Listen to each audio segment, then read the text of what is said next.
A job done, a city cleared, and it's business as usual.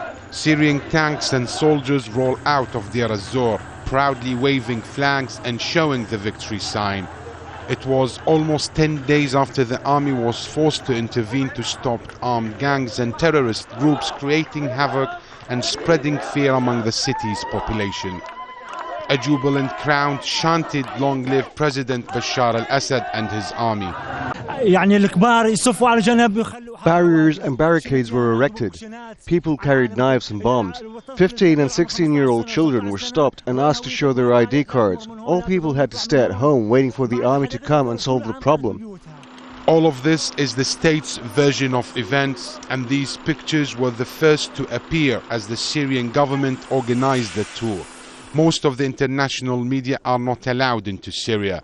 Keen to tell their side of the story to the world, Deir ez-Zor's governor explains why the army had to intervene.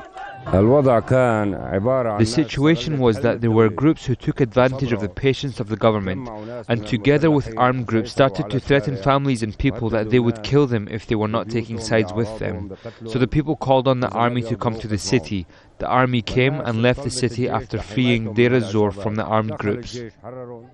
Activists and protesters say this is all nonsense, insisting the army was sent to crack down on peaceful protesters demanding the downfall of President Assad's rule. Residents even say that a number of people were killed hours after tanks rolled out of Deir ez-Zor.